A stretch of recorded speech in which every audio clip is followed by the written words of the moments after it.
నారు పోసి దేవుడు నీరు పోయలేదని నెత్తురంత ధార పోసి పెంచడమే పాపమా?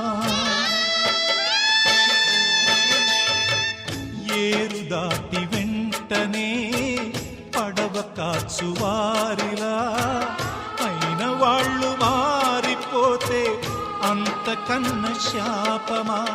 నిన్నే తమ దైవమని కొలిచిన వారేనా యముడై వేధించకని నిను వెలివేసేనా? అనుబంధమింత నేరమా?